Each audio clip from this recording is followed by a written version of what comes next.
Chapter 8. On the morning of a fine June day, my first bonny little nursling, and the last of the ancient Earnshaw stock, was born. We were busy with the hay in a faraway field, when the girl that usually brought our breakfasts came running an hour too soon across the meadow and up the lane, calling me as she ran. "Oh, such a grand bairn," she panted out. "The finest lad that ever breathed.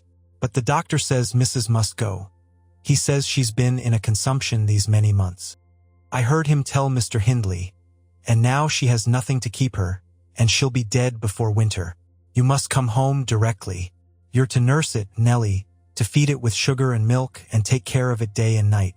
I wish I were you, because it will be all yours when there is no Mrs. But is she very ill?" I asked, flinging down my rake and tying my bonnet. "I guess she is, yet she looks bravely," replied the girl, "and she talks as if she thought of living to see it grow a man. She's out of her head for joy. It's such a beauty. If I were her, I'm certain I should not die. I should get better at the bare sight of it, in spite of Kenneth. I was fairly mad at him." Dame Archer brought the cherub down to Master, in the house, and his face just began to light up, when the old croaker steps forward, and says he, "Earnshaw, it's a blessing your wife has been spared to leave you this son. When she came, I felt convinced we shouldn't keep her long. And now, I must tell you, the winter will probably finish her. Don't take on and fret about it too much. It can't be helped. And besides, you should have known better than to choose such a rush of a lass." "And what did the master answer?" I inquired. "I think he swore, but I didn't mind him. I was straining to see the bairn." And she began again to describe it rapturously. I, as zealous as herself, hurried eagerly home to admire on my part, though I was very sad for Hindley's sake. He had room in his heart only for two idols, his wife and himself. He doted on both and adored one, and I couldn't conceive how he would bear the loss. When we got to Wuthering Heights, there he stood at the front door, and, as I passed in, I asked, "How is the baby?" "Nearly ready to run about, Nell," he replied, putting on a cheerful smile. "And the mistress?" I ventured to inquire. "The doctor says she's—" "Damn the doctor," he interrupted, reddening. "Frances is quite right. She'll be perfectly well by this time next week. Are you going upstairs? Will you tell her that I'll come, if she'll promise not to talk?" I left her because she would not hold her tongue, and she must tell her Mr. Kenneth says she must be quiet. I delivered this message to Mrs. Earnshaw. She seemed in flighty spirits and replied merrily, "I hardly spoke a word, Ellen, and there he has gone out twice, crying. Well, say I promise I won't speak, but that does not bind me not to laugh at him. Poor soul! Till within a week of her death that gay heart never failed her, and her husband persisted doggedly, nay, furiously, in affirming her health improved every day. When Kenneth warned him that his medicines were useless at that stage of the malady, and he needn't put him to further expense by attending her, he retorted, "I know you need not, she's well. She does not want any more attendance from you. She never was in a consumption. It was a fever, and it is gone. Her pulse is as slow as mine now, and her cheek is cool." He told his wife the same story, and she seemed to believe him. But one night, while leaning on his shoulder, in the act of saying she thought she should be able to get up tomorrow, a fit of coughing took her, a very slight one. He raised her in his arms. She put her two hands about his neck, her face changed, and she was dead. As the girl had anticipated, the child Hareton fell wholly into my hands. Mr. Earnshaw, provided he saw him healthy and never heard him cry, was contented as far as regarded him. For himself, he grew desperate. His sorrow was of that kind that will not lament. He neither wept nor prayed. He cursed and defied, execrated God and man, and gave himself up to reckless dissipation. The servants could not bear his tyrannical and evil conduct long. Joseph and I were the only two that would stay. I had not the heart to leave my charge, and besides, you know, I had been his foster sister, and excused his behavior more readily than a stranger would. Joseph remained to Hector over tenants and laborers, and because it was his vocation to be where he had plenty of wickedness to reprove. The master's bad ways and bad companions formed a pretty example for Catherine and Heathcliff. His treatment of the latter was enough to make a fiend of a saint. and, truly, it appeared as if the lad were possessed of something diabolical at that period. He delighted to witness Hindley degrading himself past redemption, and became daily more notable for savage sullenness and ferocity. I could not half tell what an infernal house we had. The curate dropped calling, and nobody decent came near us at last, unless Edgar Linton's visits to Miss Cathy might be an exception. At 15 she was the queen of the countryside. She had no peer, and she did turn out a haughty, headstrong creature. I own I did not like her after infancy was past, and I vexed her frequently by trying to bring down her arrogance. She never took an aversion to me, though. She had a wondrous constancy to old attachments. Even Heathcliff kept his hold on her affections unalterably, and young Linton, with all his superiority, found it difficult to make an equally deep impression. He was my late master. That is his portrait over the fireplace. It used to hang on one side and his wife's on the other, but hers has been removed, or else you might see something of what she was. Can you make that out? Mrs. Dean raised the candle, and I discerned a soft-featured face, exceedingly resembling the young lady at the Heights, but more pensive and amiable in expression. It formed a sweet picture. The long light hair curled slightly on the temples. The eyes were large and serious, the figure almost too graceful. I did not marvel how Catherine Earnshaw could forget her first friend for such an individual.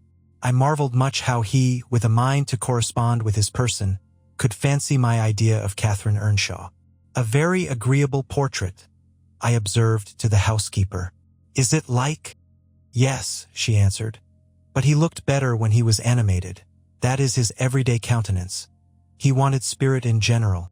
Catherine had kept up her acquaintance with the Lintons since her 5 weeks' residence among them, and as she had no temptation to show her rough side in their company, and had the sense to be ashamed of being rude where she experienced such invariable courtesy, she imposed unwittingly on the old lady and gentleman by her ingenious cordiality, gained the admiration of Isabella, and the heart and soul of her brother, acquisitions that flattered her from the first, for she was full of ambition, and led her to adopt a double character without exactly intending to deceive anyone.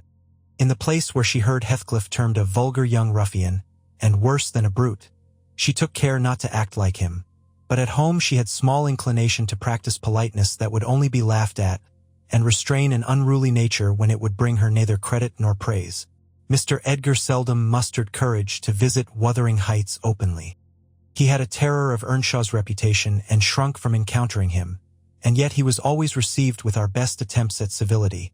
The master himself avoided offending him, knowing why he came, and if he could not be gracious, kept out of the way. I rather think his appearance there was distasteful to Catherine. She was not artful, never played the coquette, and had evidently an objection to her two friends meeting at all. For when Heathcliff expressed contempt of Linton in his presence, she could not half coincide as she did in his absence. And when Linton evinced disgust and antipathy to Heathcliff, she dared not treat his sentiments with indifference, as if depreciation of her playmate were of scarcely any consequence to her. I've had many a laugh at her perplexities and untold troubles, which she vainly strove to hide from my mockery. That sounds ill-natured, but she was so proud, it became really impossible to pity her distresses, till she should be chastened into more humility. She did bring herself, finally, to confess and to confide in me. There was not a soul else that she might fashion into an adviser. Mr. Hindley had gone from home one afternoon, and Heathcliff presumed to give himself a holiday on the strength of it. He had reached the age of 16 then, I think, and without having bad features or being deficient in intellect, he contrived to convey an impression of inward and outward repulsiveness that his present aspect retains no traces of. In the first place, he had by that time lost the benefit of his early education. Continual hard work, begun soon and concluded late, had extinguished any curiosity he once possessed in pursuit of knowledge, and any love for books or learning. His childhood's sense of superiority, instilled into him by the favors of old Mr. Earnshaw, was faded away. He struggled long to keep up an equality with Catherine in her studies, and yielded with poignant though silent regret, but he yielded completely, and there was no prevailing on him to take a step in the way of moving upward, when he found he must necessarily sink beneath his former level. Then personal appearance sympathized with mental deterioration. He acquired a slouching gait and ignoble look. His naturally reserved disposition was exaggerated into an almost idiotic excess of unsociable moroseness, and he took a grim pleasure, apparently, in exciting the aversion rather than the esteem of his few acquaintance. Catherine and he were constant companions still at his seasons of respite from labor, but he had ceased to express his fondness for her in words, and recoiled with angry suspicion from her girlish caresses, as if conscious there could be no gratification in lavishing such marks of affection on him. On the before-named occasion he came into the house to announce his intention of doing nothing, while I was assisting Miss Cathy to arrange her dress. She had not reckoned on his taking it into his head to be idle, and imagining she would have the whole place to herself, she managed, by some means, to inform Mr. Edgar of her brother's absence, and was then preparing to receive him. "Cathy, are you busy this afternoon?" asked Heathcliff. "Are you going anywhere?" "No, it is raining," she answered. "Why have you that silk frock on, then?" he said. "Nobody coming here, I hope?" "Not that I know of," stammered Miss. "But you should be in the field now, Heathcliff. It is an hour past dinner time. I thought you were gone." "Hindley does not often free us from his accursed presence," observed the boy. "I'll not work any more today. I'll stay with you." "Oh, but Joseph will tell," she suggested. "You'd better go. Joseph is loading lime on the further side of Penistone Crags. It will take him till dark, and he'll never know." So saying, he lounged to the fire and sat down. Catherine reflected an instant with knitted brows. She found it needful to smooth the way for an intrusion. "Isabella and Edgar Linton talked of calling this afternoon," she said, at the conclusion of a minute's silence. "As it rains, I hardly expect them, but they may come, and if they do, you run the risk of being scolded for no good." "Order Ellen to say you are engaged, Cathy," he persisted. "Don't turn me out for those pitiful, silly friends of yours. I'm on the point, sometimes, of complaining that but I'll not." "That they what?" cried Catherine, gazing at him with a troubled countenance. "Oh, Nellie," she added petulantly, jerking her head away from my hands. "You've combed my hair quite out of curl. That's enough. Let me alone. What are you on the point of complaining about, Heathcliff?" "Nothing, only look at the almanac on that wall." He pointed to a framed sheet hanging near the window, and continued, "The crosses are for the evenings you have spent with the Lintons, the dots for those spent with me. Do you see? I've marked every day." "Yes, very foolish, as if I took notice," replied Catherine, in a peevish tone. "And where is the sense of that?" "To show that I do take notice," said Heathcliff. "And should I always be sitting with you?" she demanded, growing more irritated. "What good do I get? What do you talk about? You might be dumb or a baby, for anything you say to amuse me, or for anything you do either. You never told me before that I talked too little, or that you disliked my company, Cathy," exclaimed Heathcliff, in much agitation. "It's no company at all, when people know nothing and say nothing," she muttered.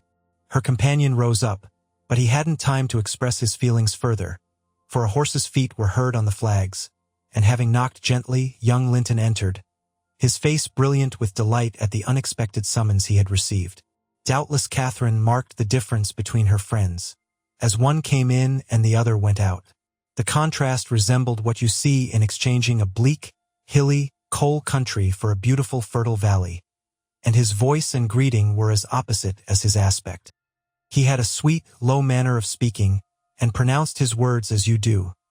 That's less gruff than we talk here, and softer. "I'm not come too soon, am I?" he said, casting a look at me. I had begun to wipe the plate and tidy some drawers at the far end in the dresser. "No," answered Catherine. "What are you doing there, Nellie?" "My work, miss," I replied. Mr. Hindley had given me directions to make a third party in any private visits Linton chose to pay. She stepped behind me and whispered crossly, "Take yourself and your dusters off. When company are in the house, servants don't commence scouring and cleaning in the room where they are. It's a good opportunity now that master is away," I answered aloud. "He hates me to be fidgeting over these things in his presence. I'm sure Mr. Edgar will excuse me." "I hate you to be fidgeting in my presence," exclaimed the young lady imperiously, not allowing her guest time to speak. She had failed to recover her equanimity since the little dispute with Heathcliff. "I'm sorry for it, Miss Catherine," was my response, and I proceeded assiduously with my occupation. She, supposing Edgar could not see her, snatched the cloth from my hand and pinched me, with a prolonged wrench, very spitefully on the arm. I've said I did not love her, and rather relished mortifying her vanity now and then. Besides, she hurt me extremely. So I started up from my knees and screamed out, "Oh, miss, that's a nasty trick. You have no right to nip me, and I'm not going to bear it." "I didn't touch you, you lying creature," cried she, her fingers tingling to repeat the act, and her ears red with rage. She never had power to conceal her passion. It always set her whole complexion in a blaze. "What's that, then?" I retorted, showing a decided purple witness to refute her. She stamped her foot, wavered a moment, and then, irresistibly impelled by the naughty spirit within her, slapped me on the cheek. A stinging blow that filled both eyes with water. "Catherine, love, Catherine," interposed Linton, greatly shocked at the double fault of falsehood and violence which his idol had committed. "Leave the room, Ellen," she repeated, trembling all over. Little Hareton, who followed me everywhere, and was sitting near me on the floor, at seeing my tears commenced crying himself, and sobbed out complaints against wicked Aunt Cathy, which drew her fury on to his unlucky head. She seized his shoulders, and shook him till the poor child waxed livid, and Edgar thoughtlessly laid hold of her hands to deliver him. In an instant one was wrung free, and the astonished young man felt it applied over his own ear in a way that could not be mistaken for jest. He drew back in consternation. I lifted Hareton in my arms, and walked off to the kitchen with him, leaving the door of communication open, for I was curious to watch how they would settle their disagreement. The insulted visitor moved to the spot where he had laid his hat, pale and with a quivering lip. "That's right," I said to myself. "Take warning and begone. It's a kindness to let you have a glimpse of her genuine disposition." "Where are you going?" demanded Catherine, advancing to the door. He swerved aside and attempted to pass. "You must not go," she exclaimed energetically. "I must and shall," he replied in a subdued voice. "No," she persisted, grasping the handle. "Not yet, Edgar Linton. Sit down. You shall not leave me in that temper. I should be miserable all night, and I won't be miserable for you." "Can I stay after you have struck me?" asked Linton. Catherine was mute. "You've made me afraid and ashamed of you," he continued. "I'll not come here again." Her eyes began to glisten and her lids to twinkle. "And you told a deliberate untruth," he said. "I didn't," she cried, recovering her speech. "I did nothing deliberately." "Well, go, if you please. Get away. And now I'll cry myself sick." She dropped down on her knees by a chair and set to weeping in serious earnest. Edgar persevered in his resolution as far as the court. There he lingered. I resolved to encourage him. "Miss is dreadfully wayward, sir," I called out. "As bad as any marred child. You'd better be riding home, or else she will be sick only to grieve us." The soft thing looked askance through the window. He possessed the power to depart as much as a cat possesses the power to leave a mouse half-killed, or a bird half-eaten. "Ah," I thought, "there will be no saving him. He's doomed and flies to his fate." And so it was. He turned abruptly, hastened into the house again, shut the door behind him, and when I went in a while after to inform them that Earnshaw had come home rabid drunk, ready to pull the whole place about our ears, his ordinary frame of mind in that condition, I saw the quarrel had merely effected a closer intimacy, had broken the outworks of youthful timidity, and enabled them to forsake the disguise of friendship and confess themselves lovers. Intelligence of Mr. Hindley's arrival drove Linton speedily to his horse, and Catherine to her chamber. I went to hide little Hareton, and to take the shot out of the master's fowling piece, which he was fond of playing with in his insane excitement, to the hazard of the lives of any who provoked, or even attracted his notice too much, and I had hit upon the plan of removing it, that he might do less mischief if he did go the length of firing the gun. Chapter 9. He entered, vociferating oaths dreadful to hear, and caught me in the act of stowing his son away in the kitchen cupboard. Hareton was impressed with a wholesome terror of encountering either his wild beast's fondness or his madman's rage. For in one he ran a chance of being squeezed and kissed to death, and in the other of being flung into the fire or dashed against the wall, and the poor thing remained perfectly quiet wherever I chose to put him. "There, I've found it out at last," cried Hindley, pulling me back by the skin of my neck, like a dog. "By heaven and hell, you've sworn between you to murder that child. I know how it is now that he is always out of my way. But, with the help of Satan, I shall make you swallow the carving knife.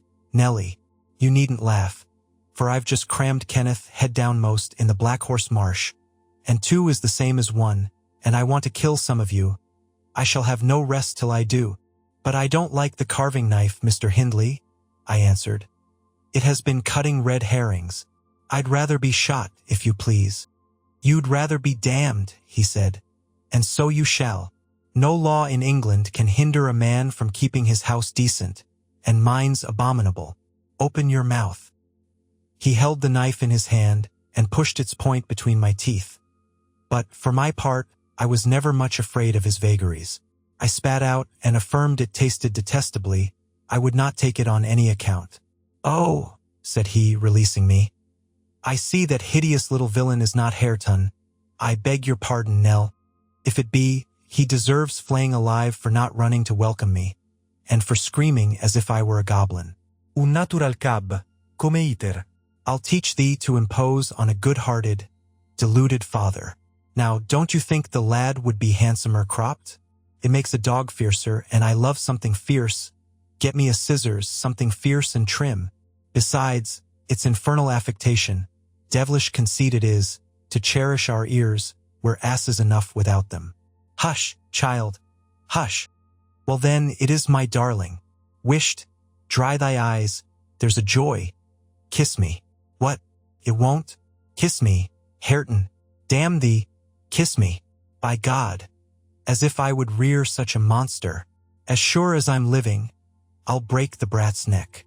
Poor Hareton was squalling and kicking in his father's arms with all his might, and redoubled his yells when he carried him upstairs and lifted him over the banister. I cried out that he would frighten the child into fits, and ran to rescue him. As I reached them, Hindley leant forward on the rails to listen to a noise below, almost forgetting what he had in his hands. "Who is that?" he asked, hearing someone approaching the stairs foot. I leant forward also, for the purpose of signing to Heathcliff, whose step I recognized, not to come further. And at the instant when my eye quitted Hareton, he gave a sudden spring, delivered himself from the careless grasp that held him, and fell. There was scarcely time to experience a thrill of horror before we saw that the little wretch was safe. Heathcliff arrived underneath just at the critical moment. By a natural impulse he arrested his descent, and setting him on his feet, looked up to discover the author of the accident. A miser who has parted with a lucky lottery ticket for 5 shillings, and finds next day he has lost in the bargain £5,000, could not show a blanker countenance than he did on beholding the figure of Mr. Earnshaw above. It expressed, plainer than words could do, the intensest anguish at having made himself the instrument of thwarting his own revenge. Had it been dark, I dare say he would have tried to remedy the mistake by smashing Hareton's skull on the steps. But we witnessed his salvation, and I was presently below with my precious charge pressed to my heart. Hindley descended more leisurely, sobered and abashed. "It is your fault, Ellen," he said. "You should have kept him out of sight. You should have taken him from me. Is he injured anywhere?" "Injured?" I cried angrily. "If he is not killed, he'll be an idiot. Oh, I wonder his mother does not rise from her grave to see how you use him. You're worse than a heathen, treating your own flesh and blood in that manner." He attempted to touch the child, who, on finding himself with me, sobbed off his terror directly. At the first finger his father laid on him, however, he shrieked again louder than before, and struggled as if he would go into convulsions. "You shall not meddle with him," I continued. "He hates you. They all hate you. That's the truth. A happy family you have, and a pretty state you're come to." "I shall come to a prettier yet, Nellie," laughed the misguided man, recovering his hardness. "At present, convey yourself and him away. And hark you, Heathcliff, Clear you too quite from my reach and hearing. I wouldn't murder you tonight, unless, perhaps, I set the house on fire, but that's as my fancy goes." While saying this, he took a pint bottle of brandy from the dresser and poured some into a tumbler. "Nay, don't," I entreated. "Mr. Hindley, do take warning. Have mercy on this unfortunate boy. If you care nothing for yourself, any one will do better for him than I shall," he answered. "Have mercy on your own soul," I said, endeavoring to snatch the glass from his hand. "Not I. On the contrary, I shall have great pleasure in sending it to perdition to punish its maker," exclaimed the blasphemer. "Here's to its hearty damnation." He drank the spirits and impatiently bade us go, terminating his command with a sequel of horrid imprecations too bad to repeat or remember. "It's a pity he cannot kill himself with drink," observed Heathcliff, muttering an echo of curses back when the door was shut. "He's doing his very utmost, but his constitution defies him. Mr. Kenneth says he would wager his mare that he'll outlive any man on this side Gimmerton, and go to the grave a hoary sinner, unless some happy chance out of the common course befall him." I went into the kitchen and sat down to lull my little lamb to sleep. Heathcliff, as I thought, walked through to the barn. It turned out afterwards that he only got as far as the other side the settle, when he flung himself on a bench by the wall, removed from the fire, and remained silent. I was rocking Hareton on my knee and humming a song that began, "It was far in the night, and the bairnies grat, the mither beneath the mools heard that," when Miss Cathy, who had listened to the hubbub from her room, put her head in and whispered, "Are you alone, Nellie?" "Yes, miss," I replied. She entered and approached the hearth. I, supposing she was going to say something, looked up. The expression of her face seemed disturbed and anxious. Her lips were half asunder, as if she meant to speak, and she drew a breath, but it escaped in a sigh instead of a sentence. I resumed my song, not having forgotten her recent behavior. "Where's Heathcliff?" she said, interrupting me. "About his work in the stable," was my answer. He did not contradict me. Perhaps he had fallen into a doze. There followed another long pause, during which I perceived a drop or two trickle from Catherine's cheek to the flags. Is she sorry for her shameful conduct? I asked myself. That will be a novelty. But she may come to the point as she will. I shan't help her. No, she felt small trouble regarding any subject, save her own concerns. "Oh dear," she cried at last. "I'm very unhappy." "A pity," observed I. "You're hard to please. So many friends and so few cares, and can't make yourself content. Nellie, will you keep a secret for me?" she pursued, kneeling down by me, and lifting her winsome eyes to my face with that sort of look which turns off bad temper, even when one has all the right in the world to indulge it. "Is it worth keeping?" I inquired, less sulkily. "Yes, and it worries me, and I must let it out. I want to know what I should do. Today, Edgar Linton has asked me to marry him, and I've given him an answer. Now, before I tell you whether it was a consent or denial, you tell me which it ought to have been." "Really, Miss Catherine, how can I know?" I replied. "To be sure, considering the exhibition you performed in his presence this afternoon, I might say it would be wise to refuse him. Since he asked you after that, he must either be hopelessly stupid or a venturesome fool." "If you talk so, I won't tell you any more," she returned, peevishly rising to her feet. "I accepted him, Nellie. Be quick, and say whether I was wrong." "You accepted him. Then what good is it discussing the matter? You have pledged your word, and cannot retract. But say whether I should have done so, do!" she exclaimed in an irritated tone, chafing her hands together and frowning. "There are many things to be considered before that question can be answered properly," I said sententiously. "First and foremost, do you love Mr. Edgar?" "Who can help it? Of course I do," she answered. Then I put her through the following catechism. For a girl of 22, it was not injudicious. "Why do you love him, Miss Cathy?" "Nonsense, I do, that's sufficient." "By no means. You must say why?" "Well, because he is handsome and pleasant to be with." "Bad," was my commentary. "And because he is young and cheerful." "Bad still." And because he loves me, indifferent coming there, and he will be rich, and I shall like to be the greatest woman of the neighborhood, and I shall be proud of having such a husband. Worst of all, and now, say how you love him. As everybody loves your silly Nelly? Not at all, answer. I love the ground under his feet, and the air over his head, and everything he touches, and every word he says. I love all his looks, and all his actions, and him entirely and altogether. There now. And why? Nay, you are making a jest of it. It is exceedingly ill-natured. It's no jest to me, said the young lady, scowling and turning her face to the fire. I'm very far from jesting, Miss Catherine, I replied. You love Mr. Edgar because he is handsome and young and cheerful and rich and loves you. The last, however, goes for nothing. You would love him without that, probably, and with it you wouldn't unless he possessed the 4 former attractions. No, to be sure not. I should only pity him, hate him, perhaps, if he were ugly and a clown. But there are several other handsome, rich young men in the world. Handsomer, possibly, and richer than he is. What should hinder you from loving them? If there be any, they are out of my way. I've seen none like Edgar. You may see some, and he won't always be handsome and young, and may not always be rich. He is now, and I have only to do with the present. I wish you would speak rationally. Well, that settles it. If you have only to do with the present, marry Mr. Linton. I don't want your permission for that. I shall marry him, and yet you have not told me whether I'm right. Perfectly right, if people be right to marry only for the present. And now, let us hear what you are unhappy about. Your brother will be pleased. The old lady and gentleman will not object, I think. You will escape from a disorderly, comfortless home into a wealthy, respectable one, and you love Edgar and Edgar loves you. All seems smooth and easy. Where's the obstacle?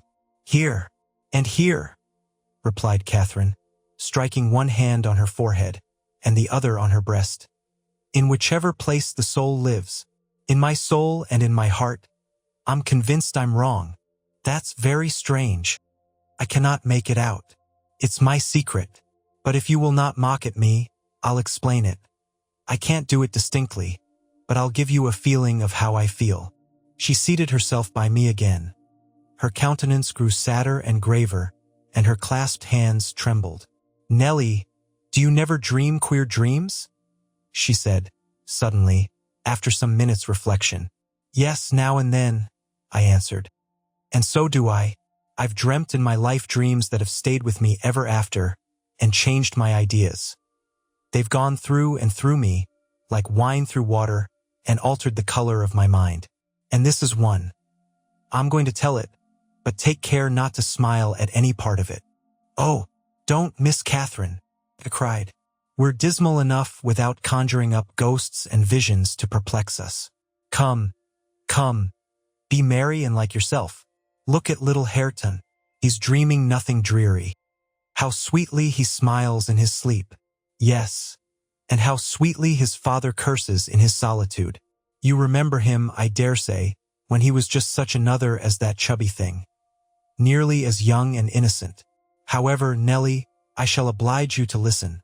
It's not long, and I've no power to be merry tonight. I won't hear it. I won't hear it, I repeated, hastily. I was superstitious about dreams then, and am still, and Catherine had an unusual gloom in her aspect that made me dread something from which I might shape a prophecy and foresee a fearful catastrophe. She was vexed, but she did not proceed. Apparently taking up another subject, she recommenced in a short time. If I were in heaven, Nellie, I should be extremely miserable.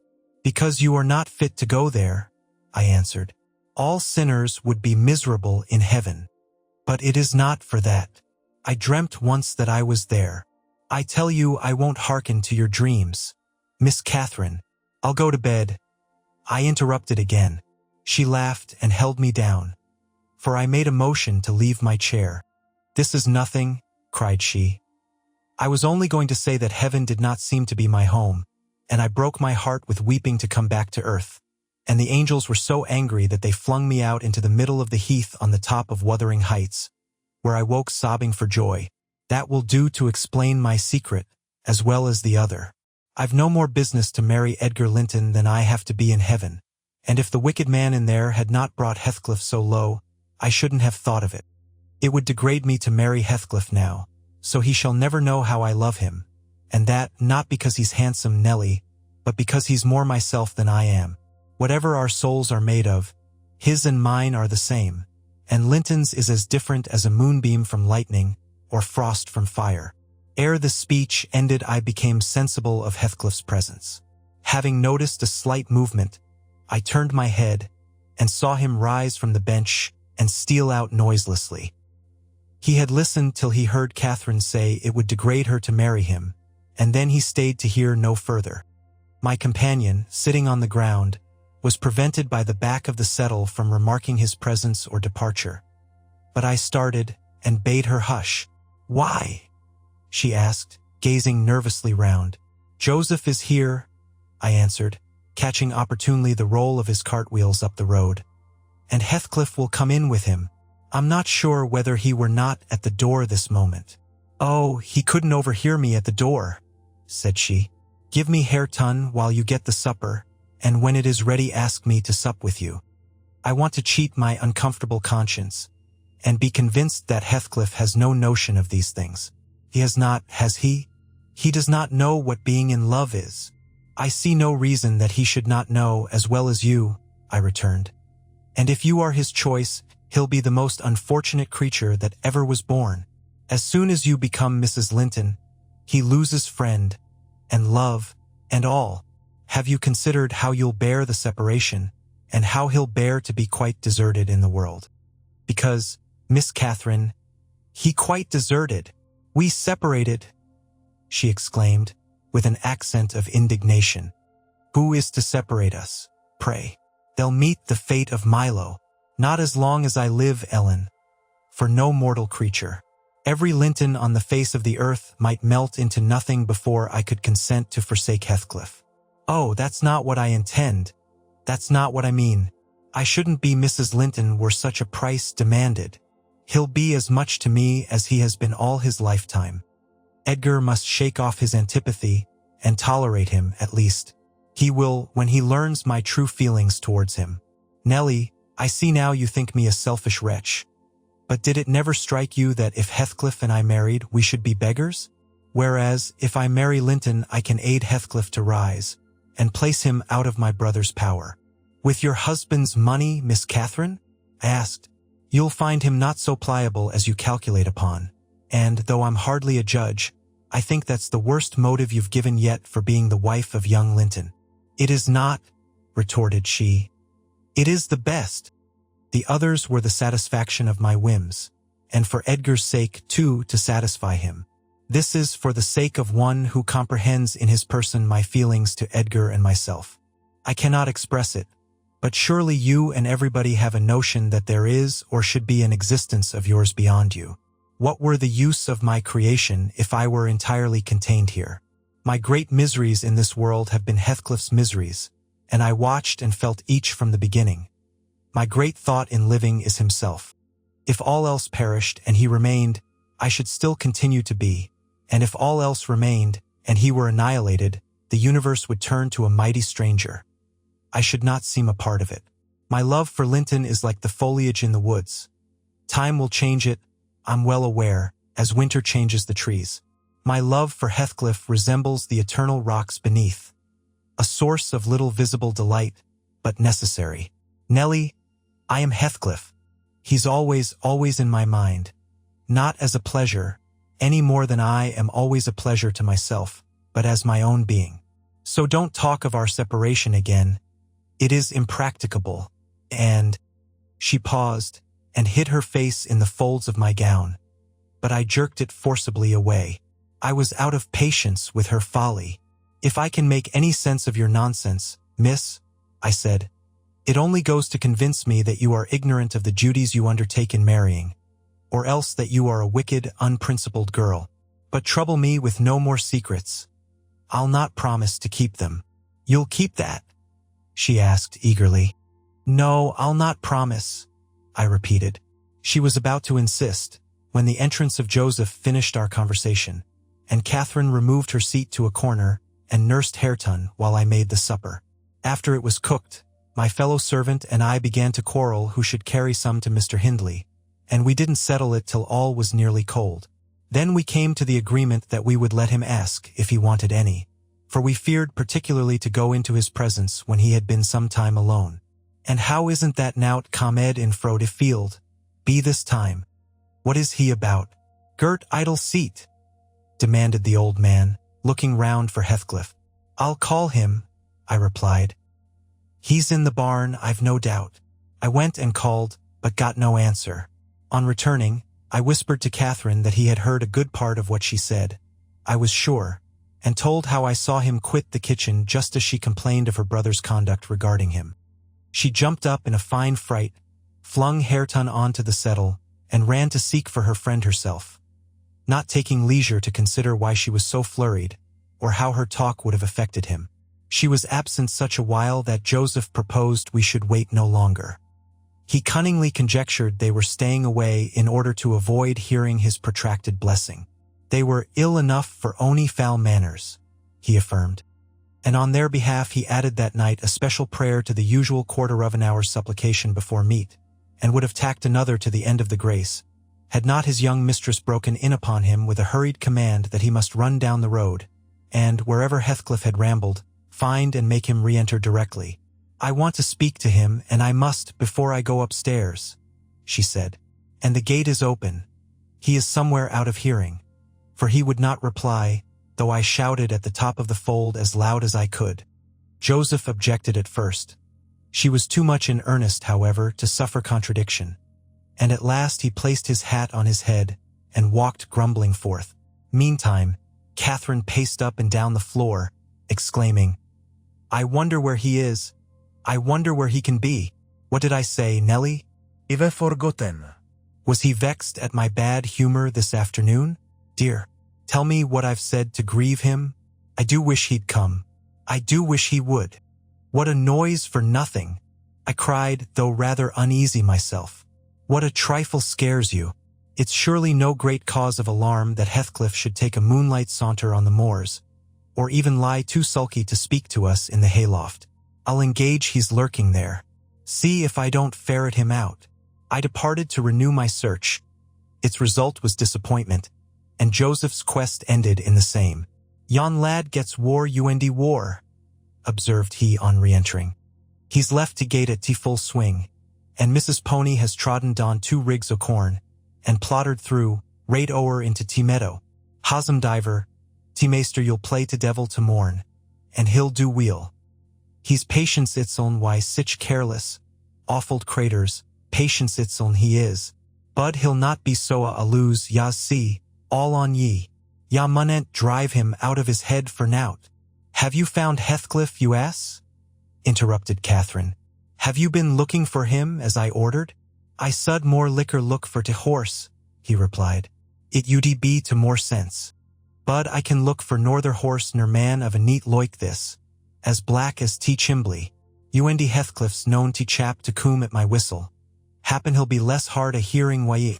It was a very dark evening for summer. The clouds appeared inclined to thunder, and I said we had better all sit down. The approaching rain would be certain to bring him home without further trouble. However, Catherine would not be persuaded into tranquility. She kept wandering to and fro from the gate to the door, in a state of agitation which permitted no repose, and at length took up a permanent situation on one side of the wall, near the road, where, heedless of my expostulations and the growling thunder, and the great drops that began to plash around her, she remained, calling at intervals and then listening and then crying outright. She beat Hareton or any child at a good passionate fit of crying. About midnight, while we still sat up, the storm came rattling over the heights in full fury. There was a violent wind as well as thunder, and either one or the other split a tree off at the corner of the building. A huge bough fell across the roof and knocked down a portion of the east chimney stack, sending a clatter of stones and soot into the kitchen fire. We thought a bolt had fallen in the middle of us, and Joseph swung on to his knees, beseeching the Lord to remember the patriarchs Noah and Lot, and, as in former times, spare the righteous, though he smote the ungodly. I felt some sentiment that it must be a judgment on us also. The Jonah, in my mind, was Mr. Earnshaw, and I shook the handle of his den that I might ascertain if he were yet living. He replied audibly enough, in a fashion which made my companion vociferate, more clamorously than before, that a wide distinction might be drawn between saints like himself and sinners like his master. But the uproar passed away in 20 minutes, leaving us all unharmed, excepting Kathy, who got thoroughly drenched for her obstinacy in refusing to take shelter, and standing bonnetless and shawlless to catch as much water as she could with her hair and clothes. She came in and lay down on the settle, all soaked as she was, turning her face to the back, and putting her hands before it. "Well, miss," I exclaimed, touching her shoulder. "You are not bent on getting your death, are you? Do you know what o'clock it is? 12:30. Come to bed. There's no use waiting any longer on that foolish boy. He'll be gone to Gimmerton, and he'll stay there now. He guesses we shouldn't wait for him till this late hour. At least, he guesses that only Mr. Hindley would be up, and he'd rather avoid having the door opened by the master." Nay, he's known at Gimmerton," said Joseph. "I's niver wonder but he's at T bottom of a bog hoil. This visitation warn't for nowt, and I w'hv to look out. Miss Yama bt next. Thank Heaven for all works together for good to them as is chosen, and piked out fro the rubbage." Jak nou wet de scripture se. And he began quoting several texts, referring us to chapters and verses where we might find them. I, having vainly begged the wilful girl to rise and remove her wet things, left him preaching and her shivering, and betook myself to bed with little Hareton, who slept as fast as if everyone had been sleeping round him. I heard Joseph read on a while afterwards. Then I distinguished his slow step on the ladder, and then I dropped to sleep. Coming down somewhat later than usual, I saw, by the sunbeams piercing the chinks of the shutters, Miss Catherine still seated near the fireplace. The house door was ajar, too. Light entered from its unclosed windows. Hindley had come out and stood on the kitchen hearth, haggard and drowsy. "What ails you, Kathy?" he was saying when I entered. "You look as dismal as a drowned whelp. Why are you so damp and pale, child?" "I've been wet," she answered reluctantly. "And I'm cold, that's all." "Oh, she is naughty," I cried, perceiving the master to be tolerably sober. "She got steeped in the shower of yesterday evening, and there she has sat the night through, and I couldn't prevail on her to stir." Mr. Earnshaw stared at us in surprise. "The night through," he repeated. "What kept her up? Not fear of the thunder. Surely? That was over hours since."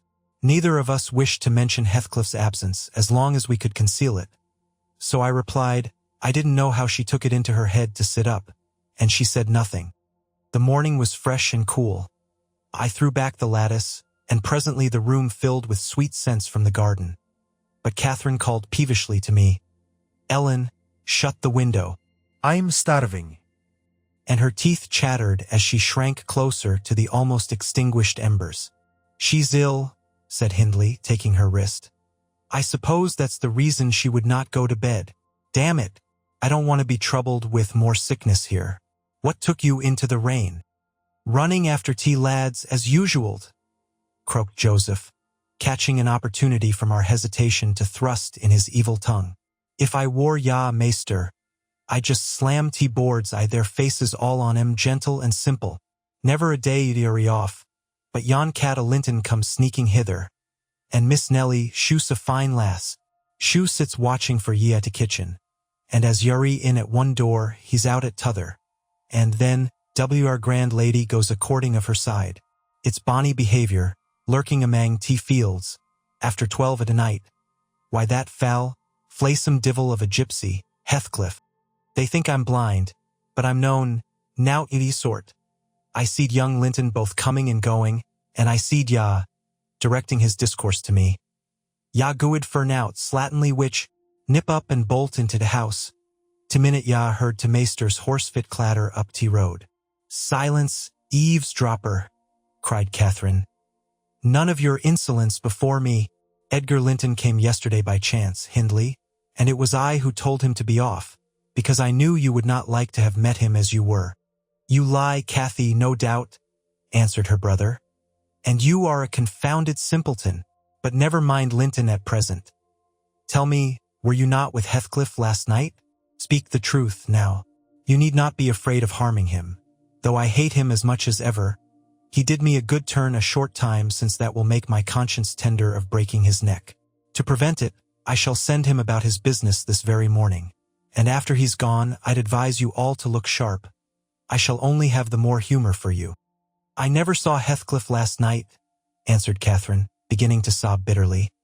And if you do turn him out of doors, I'll go with him, but perhaps you'll never have an opportunity. Perhaps he's gone.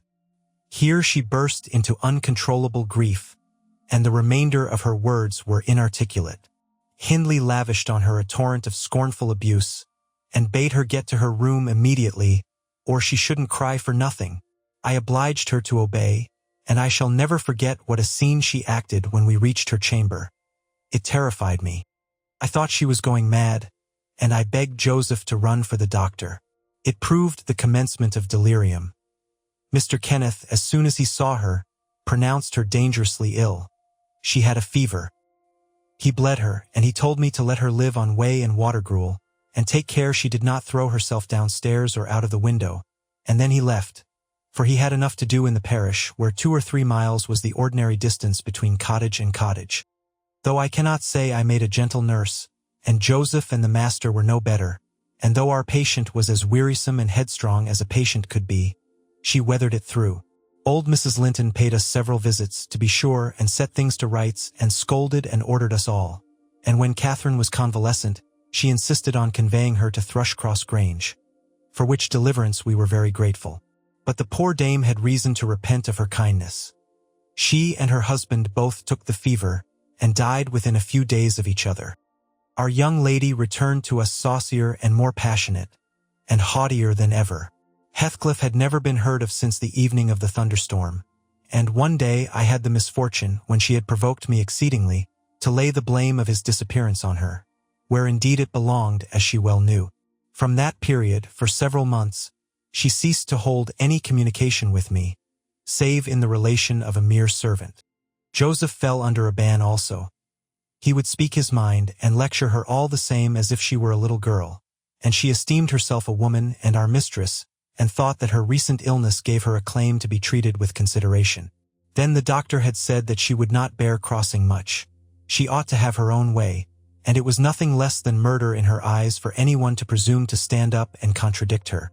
From Mr. Earnshaw and his companions she kept aloof, and tutored by Kenneth and serious threats of a fit that often attended her rages, her brother allowed her whatever she pleased to demand, and generally avoided aggravating her fiery temper. He was rather too indulgent in humoring her caprices, not from affection but from pride. He wished earnestly to see her bring honor to the family by an alliance with the Lintons, and as long as she let him alone she might trample on us like slaves, for aught he cared. Edgar Linton, as multitudes have been before and will be after him, was infatuated, and believed himself the happiest man alive on the day he led her to Gimmerton Chapel, 3 years subsequent to his father's death. Much against my inclination, I was persuaded to leave Wuthering Heights and accompany her here. Little Hareton was nearly 5 years old, and I had just begun to teach him his letters.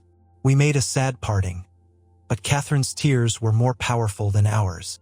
When I refused to go, and when she found her entreaties did not move me, she went lamenting to her husband and brother.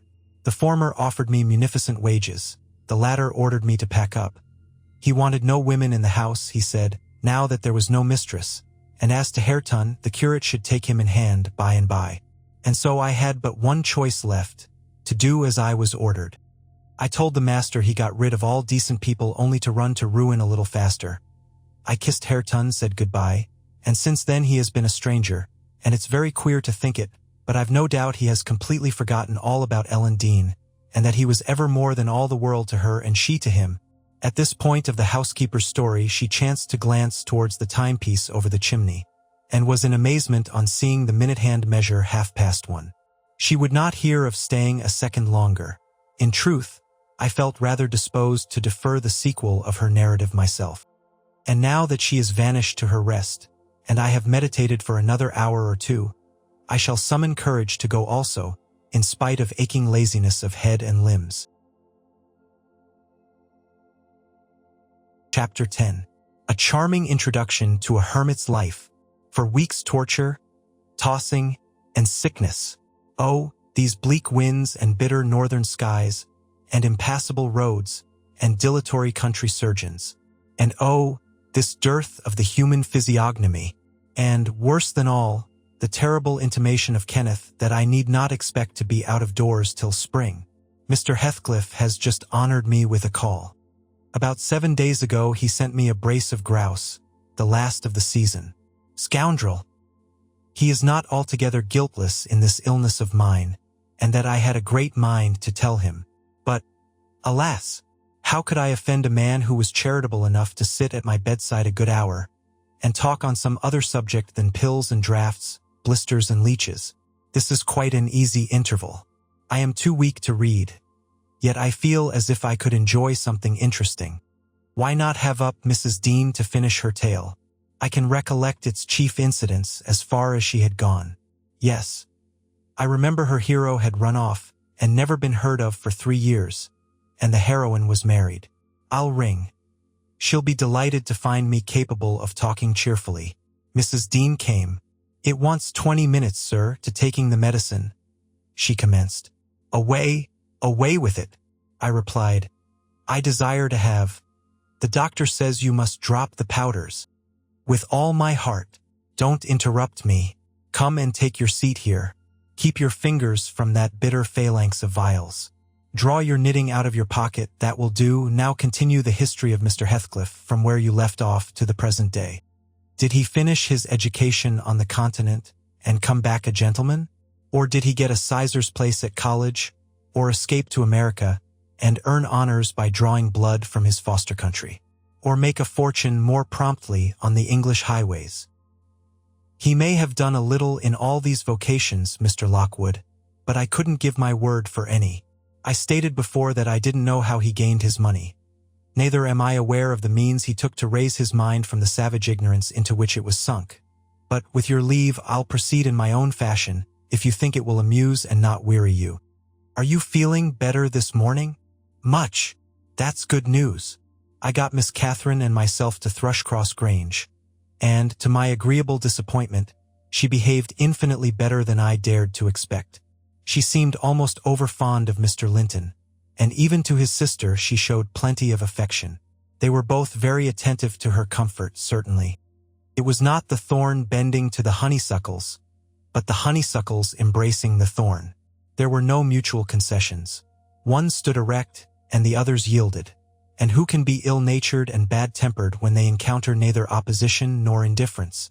I observed that Mr. Edgar had a deep-rooted fear of ruffling her humor. He concealed it from her, but if ever he heard me answer sharply, or saw any other servant grow cloudy at some imperious order of hers, he would show his trouble by a frown of displeasure that never darkened on his own account. He many a time spoke sternly to me about my pertness, and averred that the stab of a knife could not inflict a worse pang than he suffered at seeing his lady vexed. Not to grieve a kind master, I learned to be less touchy, and, for the space of half a year, the gunpowder lay as harmless as sand, because no fire came near to explode it. Catherine had seasons of gloom and silence now and then. They were respected with sympathizing silence by her husband, who ascribed them to an alteration in her constitution, produced by her perilous illness, as she was never subject to depression of spirits before. The return of sunshine was welcomed by answering sunshine from him. I believe I may assert that they were really in possession of deep and growing happiness. It ended.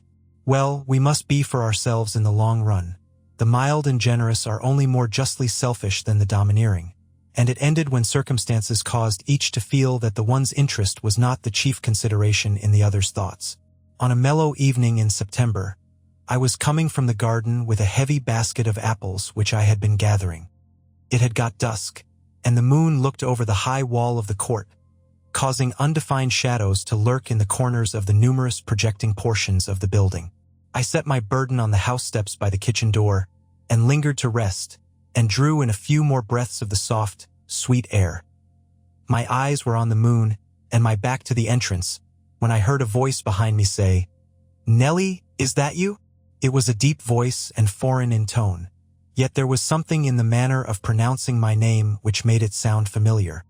I turned about to discover who spoke fearfully, for the doors were shut, and I had seen nobody on approaching the steps. Something stirred in the porch, and, moving nearer, I distinguished a tall man dressed in dark clothes, with dark face and hair. He leant against the side, and held his fingers on the latch as if intending to open for himself. Who can it be? I thought. Mr. Earnshaw? Oh no, the voice has no resemblance to his. I have waited here an hour, he resumed while I continued staring. And the whole of that time all round has been as still as death. I dared not enter. You do not know me? Look, I'm not a stranger. A ray fell on his features. The cheeks were sallow and half covered with black whiskers, the brows lowering, the eyes deep-set and singular. I remembered the eyes. What? I cried, uncertain whether to regard him as a worldly visitor, and I raised my hands in amazement. What? You come back? Is it really you? Is it? Yes, Heathcliff, he replied, glancing from me up to the windows, which reflected a score of glittering moons, but showed no lights from within. Are they at home? Where is she? Nellie, you are not glad. You needn't be so disturbed. Is she here? Speak. I want to have one word with her, your mistress. Go, and say some person from Gimmerton desires to see her. How will she take it? I exclaimed. What will she do? The surprise bewilders me. It will put her out of her head. And you are Heathcliff, but altered. Nay, there's no comprehending it. Have you been for a soldier? Go and carry my message, he interrupted impatiently. I'm in hell till you do. He lifted the latch and I entered. But when I got to the parlor where Mr. and Mrs. Linton were, I could not persuade myself to proceed. At length I resolved on making an excuse to ask if they would have the candles lighted, and I opened the door. They sat together in a window whose lattice lay back against the wall, and displayed, beyond the garden trees, and the wild green park, the valley of Gimmerton, with a long line of mist winding nearly to its top, for very soon after you pass the chapel, as you may have noticed, the sough that runs from the marshes joins a beck which follows the bend of the glen. Wuthering Heights rose above this silvery vapor, but our old house was invisible. It rather dips down on the other side. Both the room and its occupants, and the scene they gazed on, looked wondrously peaceful. I shrank reluctantly from performing my errand, and was actually going away leaving it unsaid, after having put my question about the candles, when a sense of my folly compelled me to return and mutter, "A person from Gimmerton wishes to see you, ma'am." "What does he want?" asked Mrs. Linton. "I did not question him," I answered. "Well, close the curtains, Nellie," she said, "and bring up tea. I'll be back again directly." She quitted the apartment. Mr. Edgar inquired carelessly who it was. "Someone mistress does not expect," I replied. "That Heathcliff, you recollect him, sir, who used to live at Mr. Earnshaw's." "What? The gypsy, the ploughboy?" he cried. "Why did you not say so to Catherine?" "Hush! You must not call him by those names, master," I said. "She'd be sadly grieved to hear you. She was nearly heartbroken when he ran off. I guess his return will make a jubilee to her." Mr. Linton walked to a window on the other side of the room that overlooked the court. He unfastened it and leant out. I suppose they were below, for he exclaimed quickly, "Don't stand there, love. Bring the person in if it be anyone particular." Ere long, I heard the click of the latch, and Catherine flew upstairs, breathless and wild, too excited to show gladness. Indeed, by her face, you would rather have surmised an awful calamity. "Oh, Edgar, Edgar," she panted, flinging her arms round his neck. "Oh, Edgar, darling, Heathcliff's come back. He is," and she tightened her embrace to a squeeze. "Well, well," cried her husband crossly, "don't strangle me for that. He never struck me as such a marvelous treasure. There is no need to be frantic. I know you didn't like him," she answered, repressing a little the intensity of her delight. "Yet, for my sake, you must be friends now. Shall I tell him to come up?" "Here," he said. "Into the parlor?" "Where else?" she asked. He looked vexed, and suggested the kitchen as a more suitable place for him. Mrs. Linton eyed him with a droll expression, half angry, half laughing at his fastidiousness. "No," she added after a while, "I cannot sit in the kitchen. Set 2 tables here, Ellen. One for your master and Miss Isabella, being gentry, the other for Heathcliff and myself, being of the lower orders. Will that please you, dear? Or must I have a fire lighted elsewhere? If so, give directions. I'll run down and secure my guest. I'm afraid the joy is too great to be real." She was about to dart off again, but Edgar arrested her. "You bid him step up," he said, addressing me. "And Catherine, try to be glad without being absurd. The whole household need not witness the sight of your welcoming a runaway servant as a brother." I descended, and found Heathcliff waiting under the porch, evidently anticipating an invitation to enter. He followed my guidance without waste of words, and I ushered him into the presence of the master and mistress, whose flushed cheeks betrayed signs of warm talking. But the ladies glowed with another feeling when her friend appeared at the door. She sprang forward, took both his hands, and led him to Linton, and then she seized Linton's reluctant fingers and crushed them into his. Now, fully revealed by the fire and candlelight, I was amazed, more than ever, to behold the transformation of Heathcliff. He had grown a tall, athletic, well-formed man, beside whom my master seemed quite slender and youth-like. His upright carriage suggested the idea of his having been in the army. His countenance was much older in expression and decision of feature than Mr. Linton's. It looked intelligent and retained no marks of former degradation. A half-civilized ferocity lurked yet in the depressed brows and eyes full of black fire, but it was subdued, and his manner was even dignified, quite divested of roughness, though too stern for grace. My master's surprise equaled or exceeded mine. He remained for a minute at a loss how to address the ploughboy, as he had called him. Heathcliff dropped his slight hand, and stood looking at him coolly till he chose to speak. "Sit down, sir," he said at length. "Mrs. Linton, recalling old times, would have me give you a cordial reception, and, of course, I am gratified when anything occurs to please her." "And I also," answered Heathcliff, "especially if it be anything in which I have a part. I shall stay an hour or 2 willingly."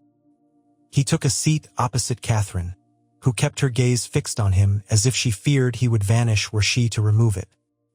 He did not raise his to her often.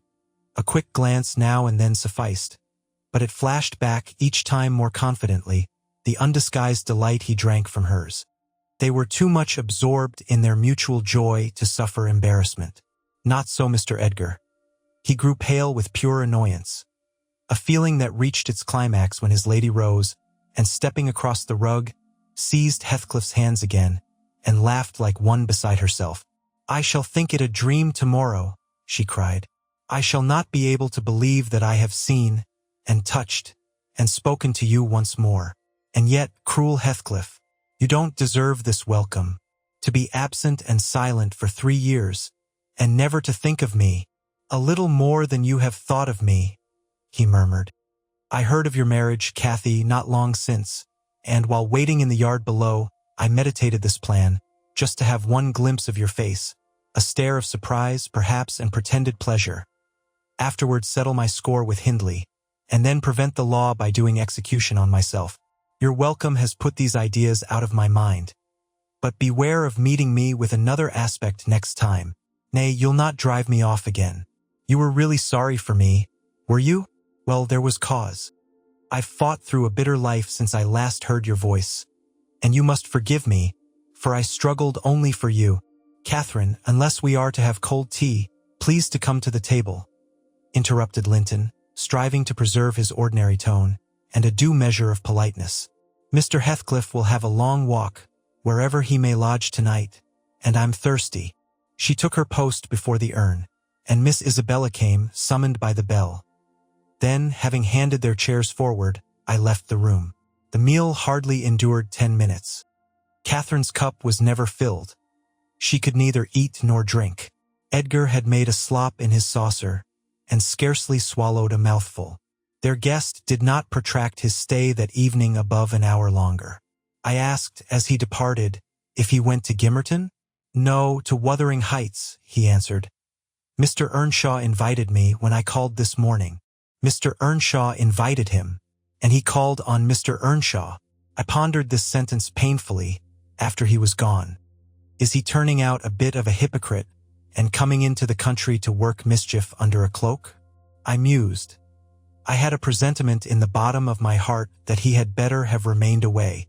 About the middle of the night, I was wakened from my first nap by Mrs. Linton gliding into my chamber, taking a seat on my bedside, and pulling me by the hair to rouse me. "I cannot rest, Ellen," she said by way of apology, "and I want some living creature to keep me company in my happiness. Edgar is sulky because I'm glad of a thing that does not interest him. He refuses to open his mouth except to utter pettish, silly speeches, and he affirmed I was cruel and selfish for wishing to talk when he was so sick and sleepy. He always contrives to be sick at the least cross. I gave a few sentences of commendation to Heathcliff, and he, either for a headache or a pang of envy, began to cry, so I got up and left him. What use is it praising Heathcliff to him? I answered. As lads they had an aversion to each other, and Heathcliff would hate just as much to hear him praised. It's human nature. Let Mr. Linton alone about him, unless you would like an open quarrel between them. But does it not show great weakness? Pursued she. I'm not envious. I never feel hurt at the brightness of Isabella's yellow hair and the whiteness of her skin, at her dainty elegance, and the fondness all the family exhibit for her.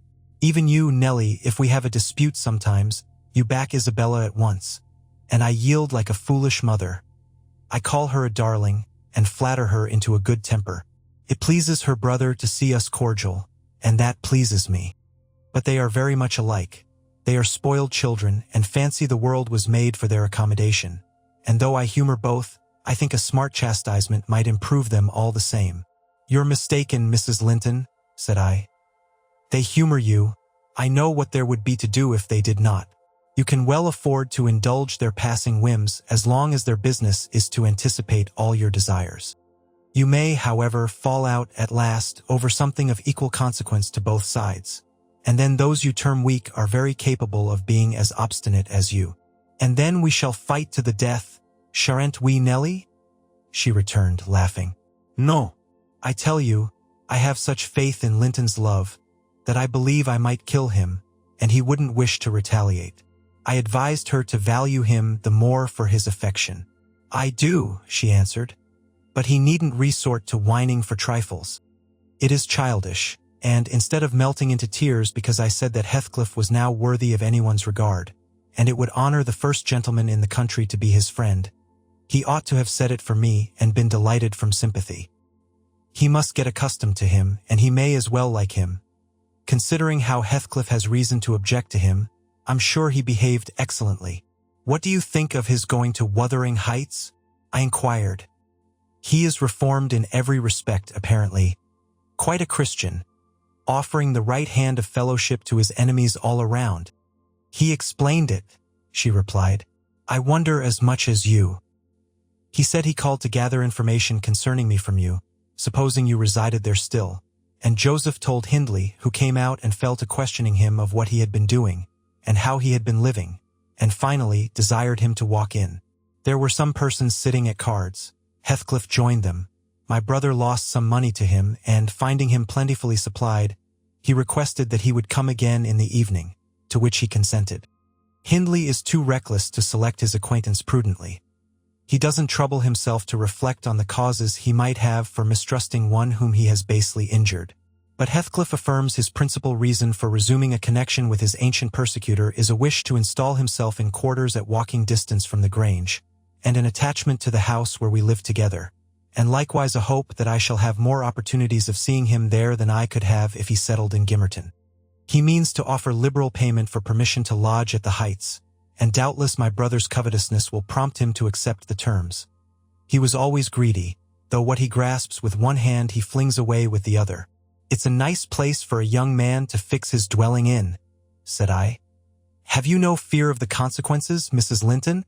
None for my friend, she replied. His strong head will keep him from danger, a little for Hindley, but he can't be made morally worse than he is, and I stand between him and bodily harm. The event of this evening has reconciled me to God and humanity. I had risen in angry rebellion against Providence. Oh, I've endured very, very bitter misery, Nellie. If that creature knew how bitter, he'd be ashamed to cloud its removal with idle petulance. It was kindness for him which induced me to bear it alone. Had I expressed the agony I frequently felt, he would have been taught to long for its alleviation as ardently as I. However, it's over, and I'll take no revenge on his folly. I can afford to suffer anything hereafter. Should the meanest thing alive slap me on the cheek, I'd not only turn the other, but I'd ask pardon for provoking it. And, as a proof, I'll go make my peace with Edgar instantly. Good night. I'm an angel. In this self-complacent conviction she departed, and the success of her fulfilled resolution was obvious on the morrow. Mr. Linton had not only abjured his peevishness, though his spirits seemed still subdued by Catherine's exuberance of vivacity, but he ventured no objection to her taking Isabella with her to Wuthering Heights in the afternoon, and she rewarded him with such a summer of sweetness and affection in return as made the house a paradise for several days, both master and servants, profiting from the perpetual sunshine. Heathcliff, Mr. Heathcliff I should say in future, used the liberty of visiting at Thrushcross Grange cautiously at first. He seemed estimating how far its owner would bear his intrusion. Catherine, also, deemed it judicious to moderate her expressions of pleasure in receiving him, and he gradually established his right to be expected. He retained a great deal of the reserve for which his boyhood was remarkable, and that served to repress all startling demonstrations of feeling. My master's uneasiness experienced a lull, and further circumstances diverted it into another channel for a space. His new source of trouble sprang from the not anticipated misfortune of Isabella Linton evincing a sudden and irresistible attraction towards the tolerated guest. She was at that time a charming young lady of 18, infantile in manners, though possessed of keen wit, keen feelings, and a keen temper too if irritated. Her brother, who loved her tenderly, was appalled at this fantastic preference. Leaving aside the degradation of an alliance with a nameless man, and the possible fact that his property, in default of heirs male, might pass into such a one's power, he had sense to comprehend Heathcliff's disposition, to know that, though his exterior was altered, his mind was unchangeable and unchanged. And he dreaded that mind. It revolted him. He shrank forebodingly from the idea of committing Isabella to its keeping. He would have recoiled still more had he been aware that her attachment rose unsolicited, and was bestowed where it awakened no reciprocation of sentiment. For the minute he discovered its existence, he laid the blame on Heathcliff's deliberate designing. We had all remarked, during some time, that Miss Linton fretted and pined over something. She grew cross and wearisome, snapping at and teasing Catherine continually, at the imminent risk of exhausting her limited patience. We excused her, to a certain extent, on the plea of ill health. She was dwindling and fading before our eyes.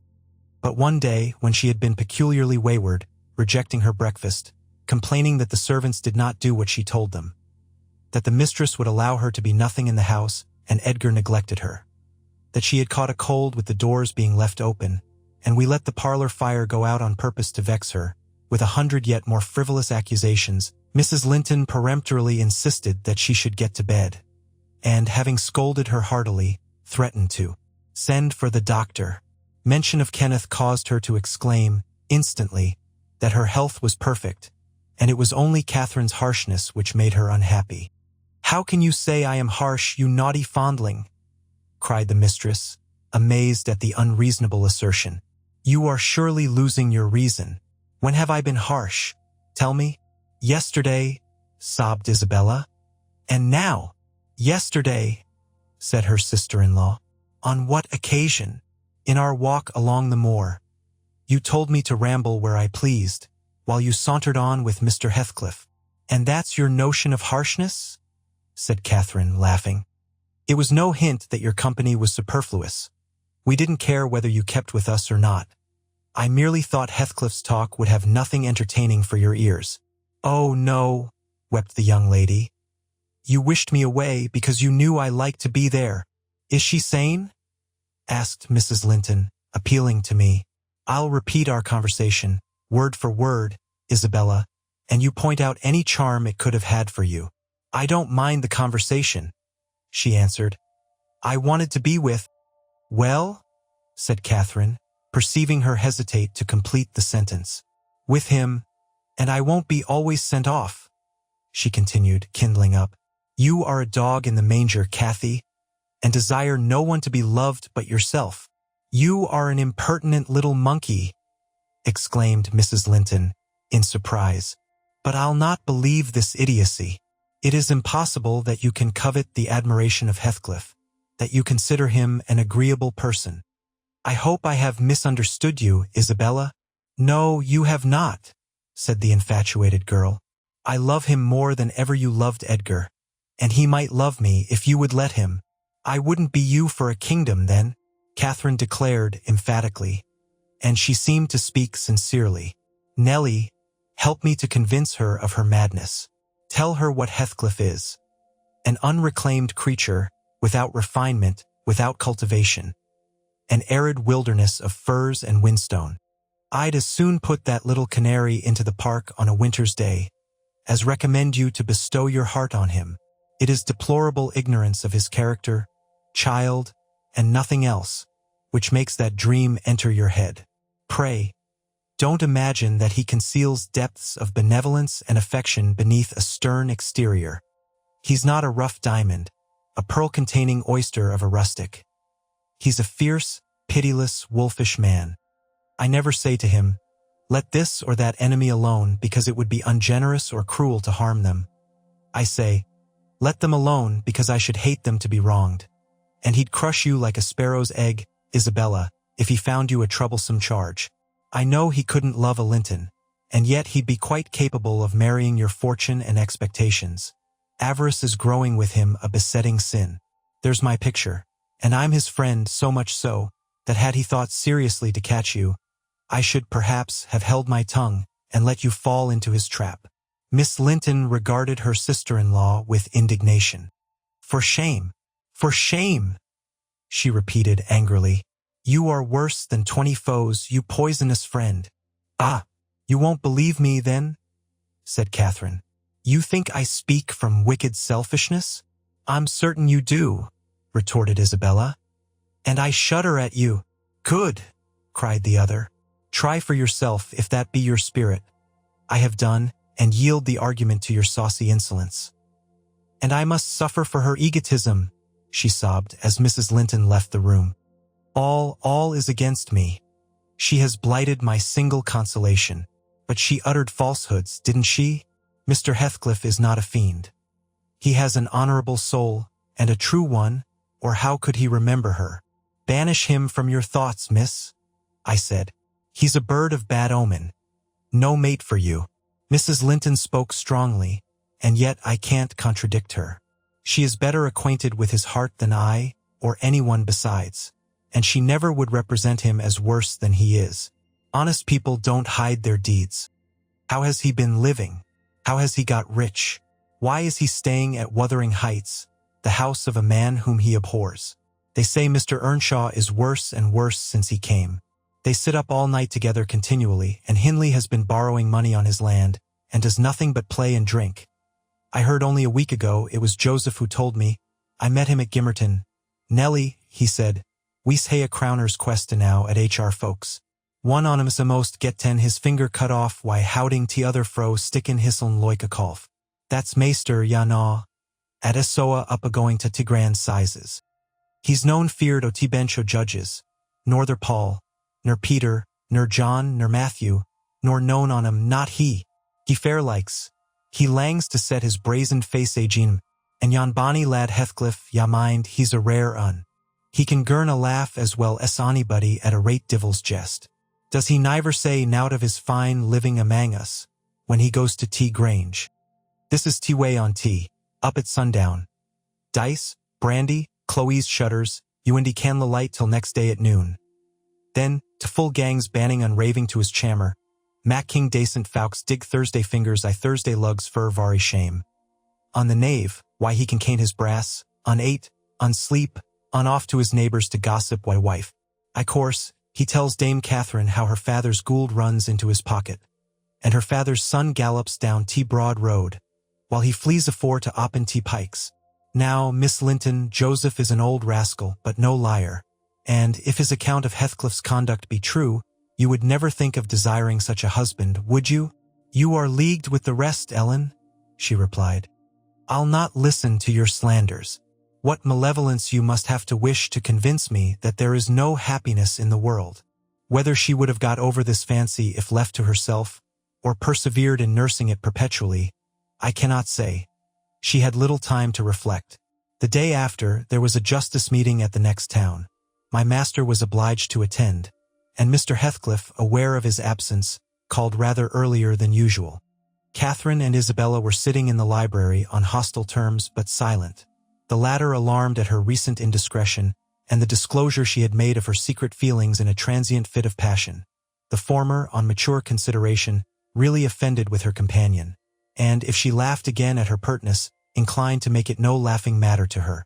She did laugh as she saw Heathcliff pass the window. I was sweeping the hearth, and I noticed a mischievous smile on her lips. Isabella, absorbed in her meditations or a book, remained till the door opened, and it was too late to attempt an escape, which she would gladly have done had it been practicable. "Come in, that's right," exclaimed the mistress gaily, pulling a chair to the fire. "Here are two people sadly in need of a third to thaw the ice between them, and you are the very one we should both of us choose. Heathcliff, I'm proud to show you, at last, somebody that dotes on you more than myself. I expect you to feel flattered. Nay, it's not Nellie. Don't look at her. My poor little sister-in-law is breaking her heart by mere contemplation of your physical and moral beauty. It lies in your own power to be Edgar's brother. No, no, Isabella, you shan't run off," she continued, arresting, with feigned playfulness, the confounded girl, who had risen indignantly. "We were quarreling like cats about you, Heathcliff, and I was fairly beaten in protestations of devotion and admiration. And, moreover, I was informed that if I would but have the manners to stand aside, my rival, as she will have herself to be, would shoot a shaft into your soul that would fix you forever and send my image into eternal oblivion." "Catherine," said Isabella, calling up her dignity, and disdaining to struggle from the tight grasp that held her, "I'd thank you to adhere to the truth and not slander me, even in joke. Mr. Heathcliff, be kind enough to bid this friend of yours release me.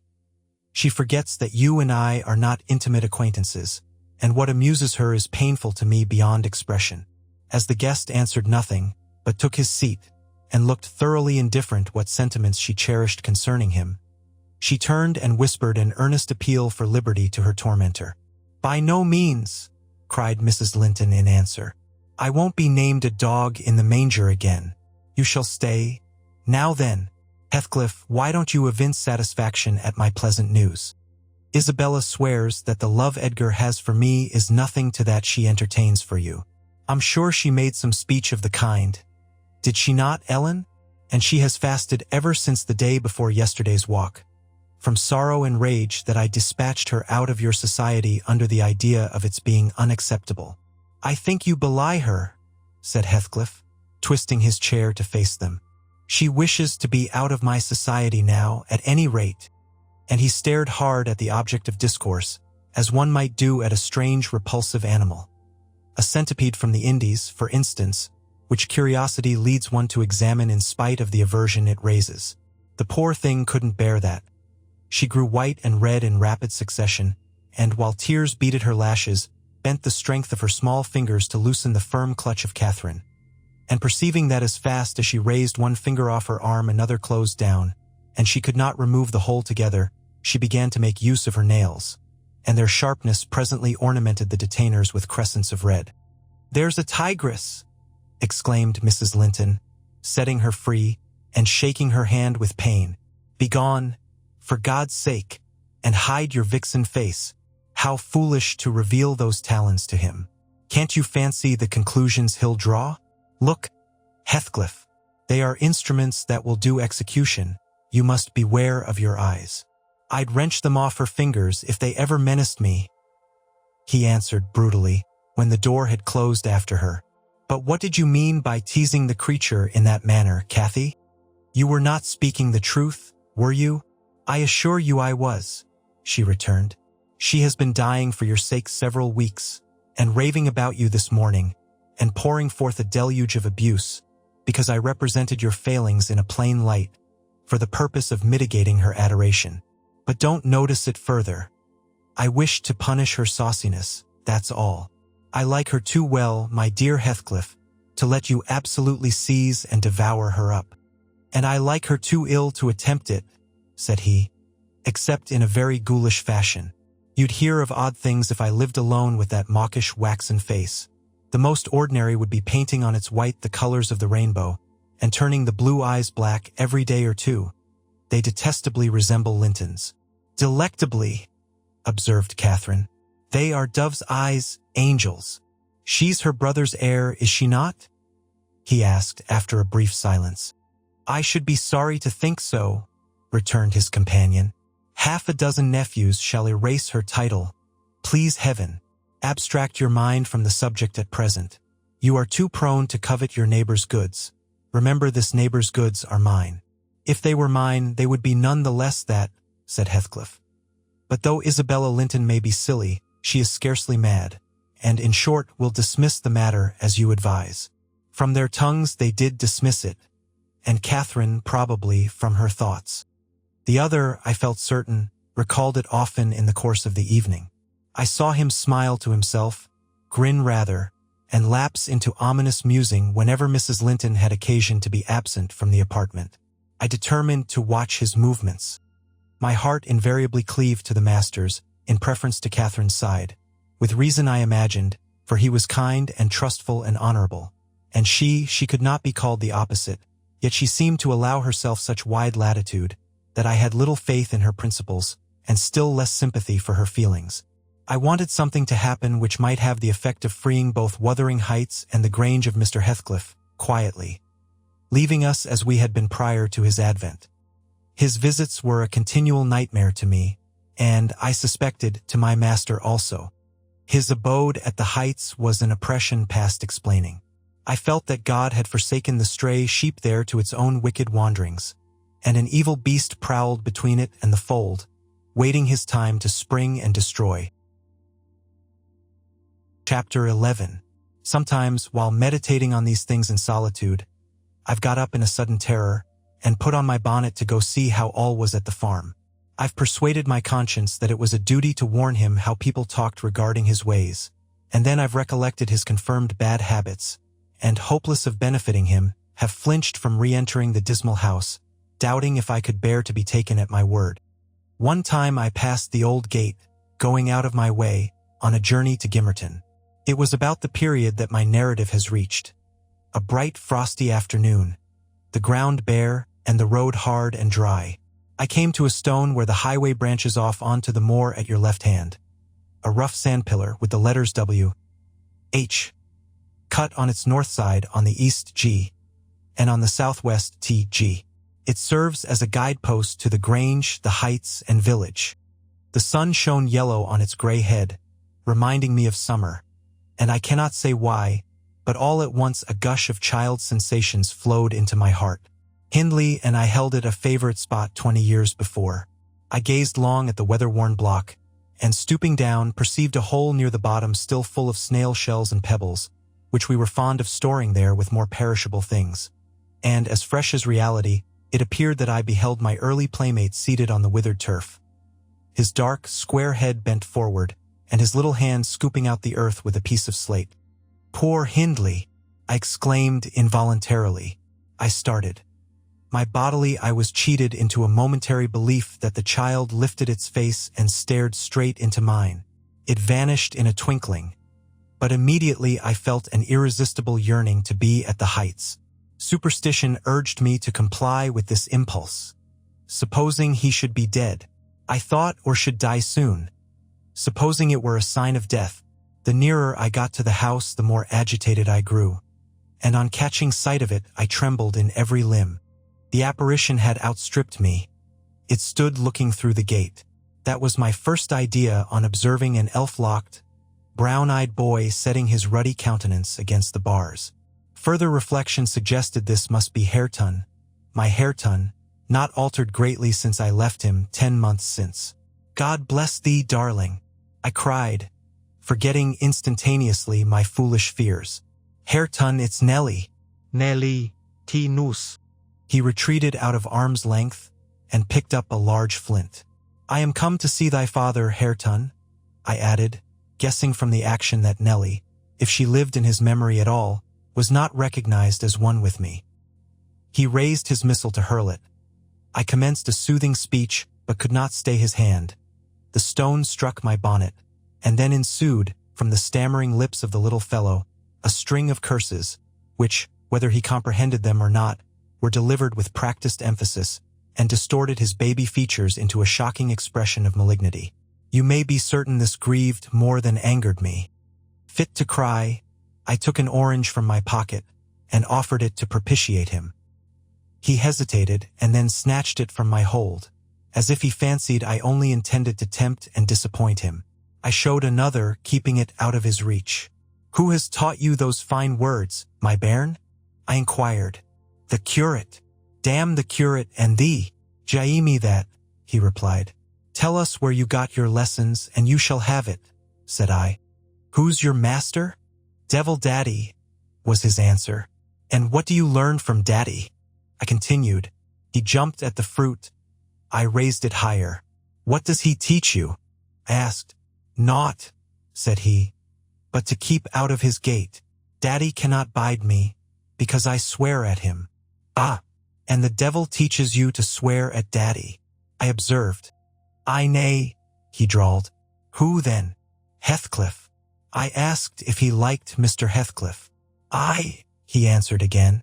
Desiring to have his reasons for liking him, I could only gather the sentences. I don't. He pays Dad back what he geased to me. He curses Daddy for cursing me. He says I mun do as I will. And the curate does not teach you to read and write, then? I pursued. No, I was told the curate should have his teeth dashed down his throat if he stepped over the threshold. Heathcliff had promised that. I put the orange in his hand and bade him tell his father that a woman called Nellie Dean was waiting to speak with him by the garden gate. He went up the walk and entered the house. But instead of Hindley, Heathcliff appeared on the doorstones, and I turned directly and ran down the road as hard as ever I could race, making no halt till I gained the guidepost, and feeling as scared as if I had raised a goblin. This is not much connected with Miss Isabella's affair, except that it urged me to resolve further on mounting vigilant guard, and doing my utmost to check the spread of such bad influence at the Grange, even though I should wake a domestic storm by thwarting Mrs. Linton's pleasure. The next time Heathcliff came, my young lady chanced to be feeding some pigeons in the court. She had never spoken a word to her sister-in-law for 3 days, but she had likewise dropped her fretful complaining, and we found it a great comfort. Heathcliff had not the habit of bestowing a single unnecessary civility on Miss Linton, I knew. Now, as soon as he beheld her, his first precaution was to take a sweeping survey of the house front. I was standing by the kitchen window, but I drew out of sight. He then stepped across the pavement to her and said something. She seemed embarrassed and desirous of getting away. To prevent it, he laid his hand on her arm. She averted her face. He apparently put some question which she had no mind to answer. There was another rapid glance at the house, and supposing himself unseen, the scoundrel had the impudence to embrace her. Judas! Traitor! I ejaculated. You are a hypocrite too, are you? A deliberate deceiver. Who is Nellie? Said Catherine's voice at my elbow. I had been over-intent on watching the pair outside to mark her entrance. Your worthless friend, I answered warmly. The sneaking rascal yonder. Ah, he has caught a glimpse of us. He is coming in. I wonder will he have the heart to find a plausible excuse for making love to Miss, when he told you he hated her. Mrs. Linton saw Isabella tear herself free and run into the garden, and a minute after Heathcliff opened the door. I couldn't withhold giving some loose to my indignation, but Catherine angrily insisted on silence and threatened to order me out of the kitchen if I dared to be so presumptuous as to put in my insolent tongue. To hear you, people might think you were the mistress, she cried. You want setting down in your right place. Heathcliff, what are you about? Raising this stir? I said you must let Isabella alone. I beg you will, unless you are tired of being received here, and wish Linton to draw the bolts against you. God forbid that he should try, answered the black villain. I detested him just then. God keep him meek and patient. Every day I grow madder after sending him to heaven. Hush, said Catherine, shutting the inner door. Don't vex me. Why have you disregarded my request? Did she come across you on purpose? What is it to you? He growled. I have a right to kiss her if she chooses, and you have no right to object. I am not your husband. You needn't be jealous of me. I'm not jealous of you, replied the mistress. I'm jealous for you. Clear your face. You shan't scowl at me. If you like Isabella, you shall marry her. But do you like her? Tell the truth. Heathcliff, there, you won't answer. I'm certain you don't. And would Mr. Linton approve of his sister marrying that man? I inquired. Mr. Linton should approve, returned my lady decisively. He might spare himself the trouble, said Heathcliff. I could do as well without his approbation. And as to you, Catherine, I have a mind to speak a few words now, while we are at it.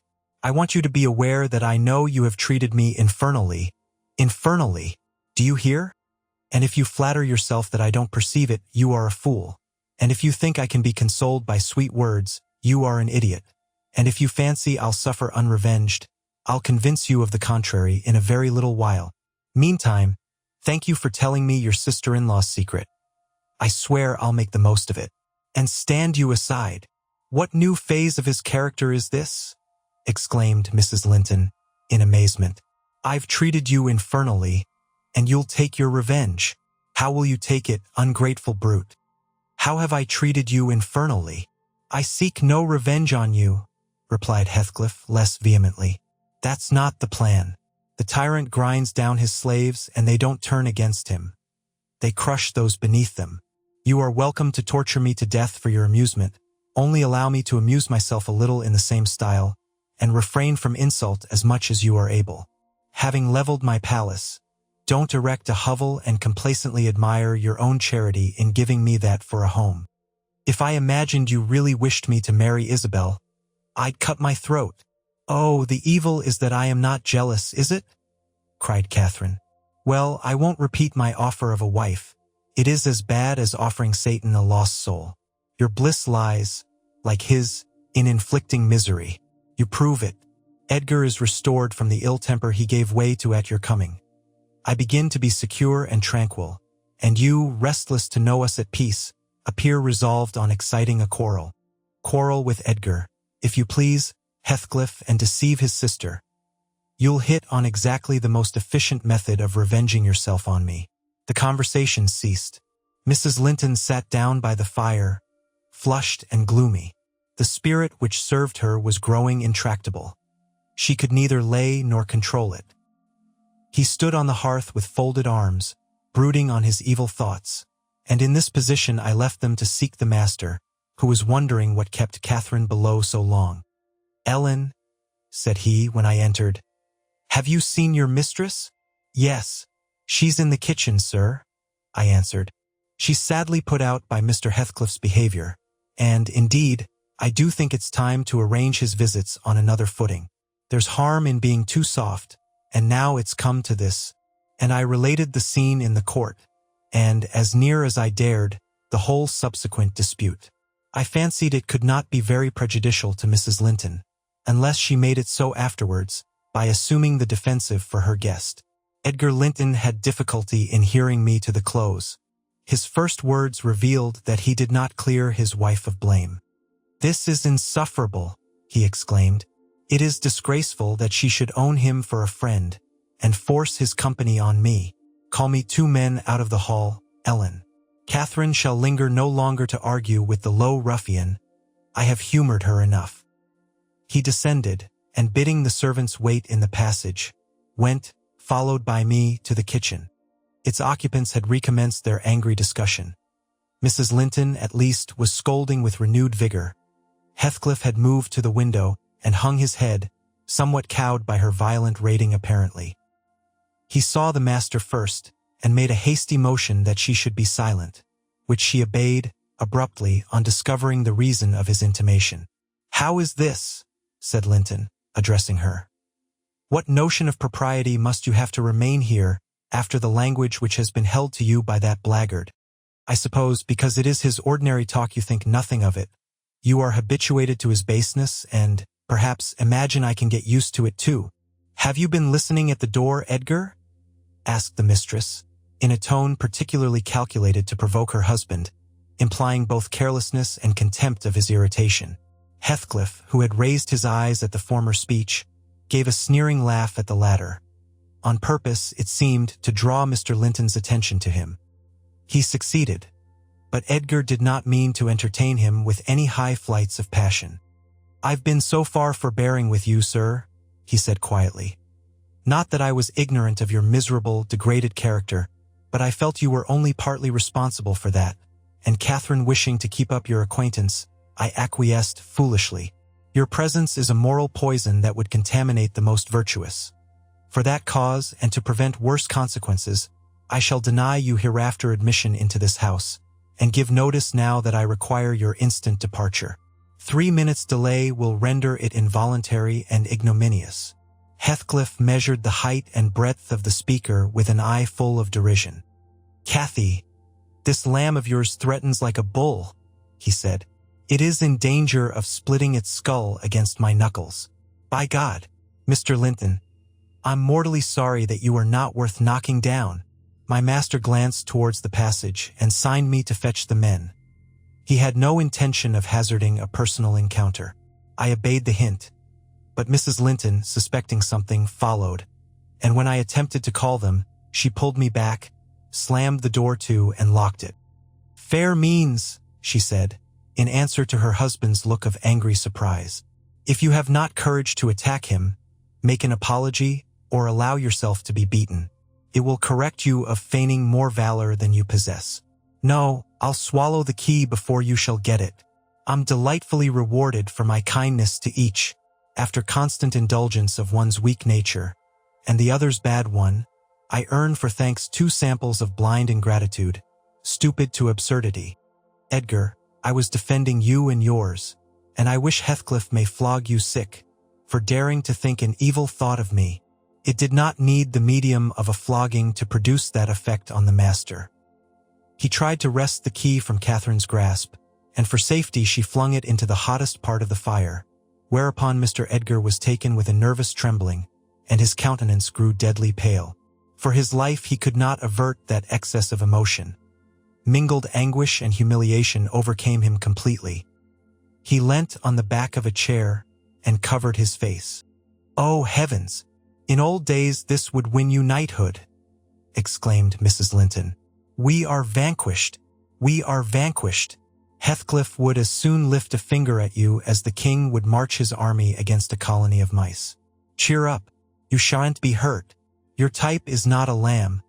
It's a sucking leveret."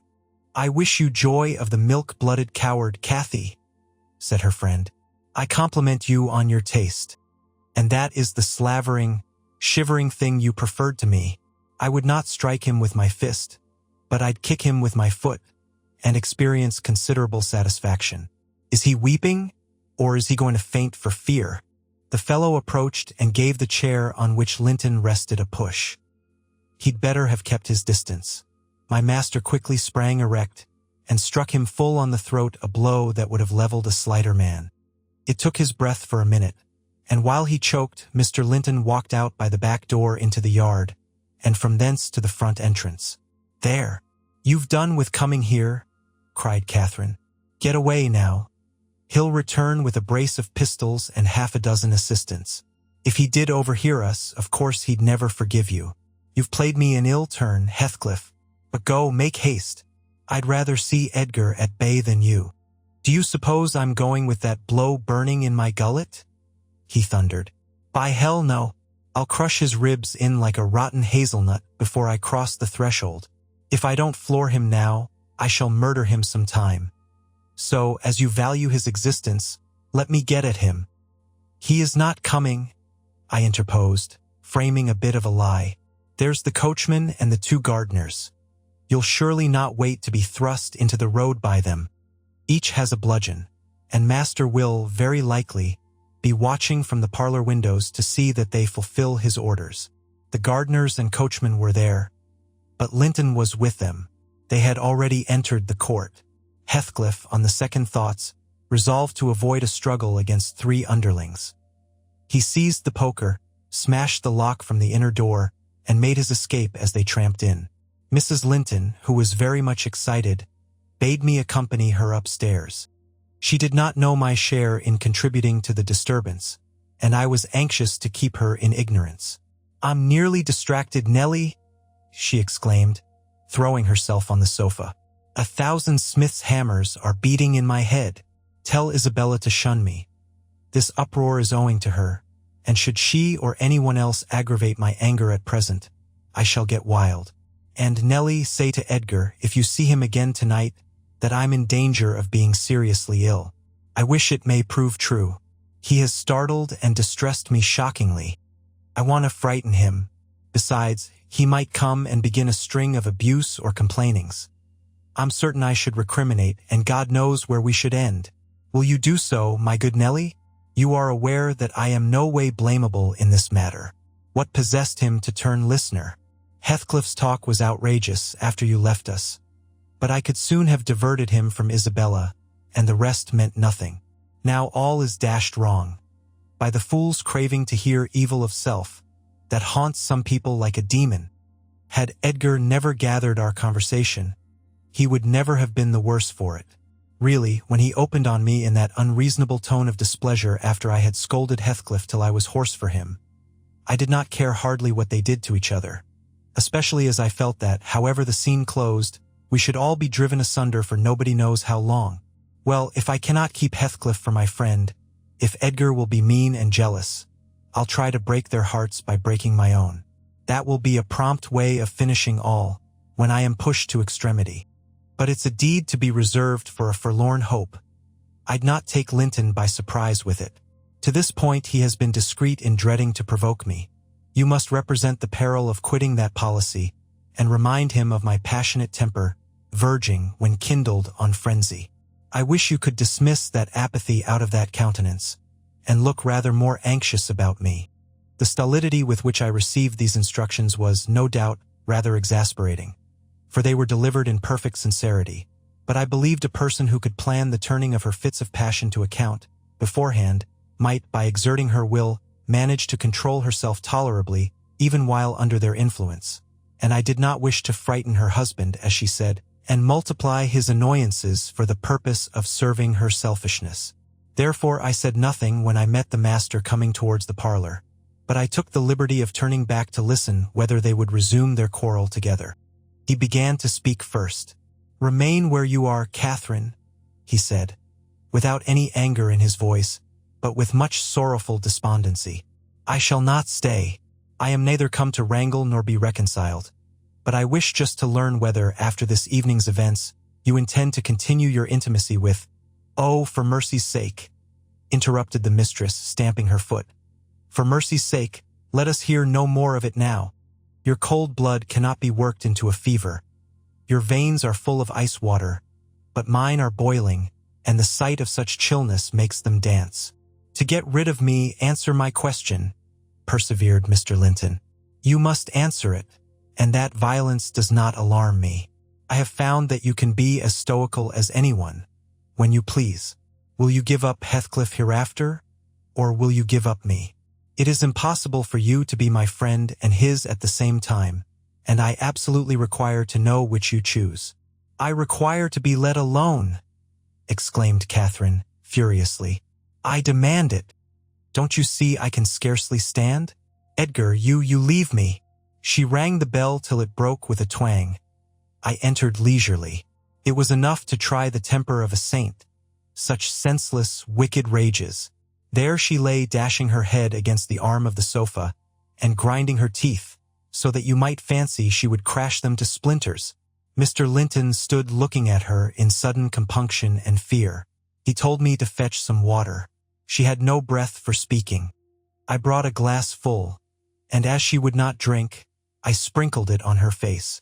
In a few seconds she stretched herself out stiff and turned up her eyes, while her cheeks, at once blanched and livid, assumed the aspect of death. Linton looked terrified. "There is nothing in the world the matter," I whispered. I did not want him to yield, though I could not help being afraid in my heart. "She has blood on her lips," he said, shuddering. "Never mind," I answered tartly, and I told him how she had resolved, previous to his coming, on exhibiting a fit of frenzy.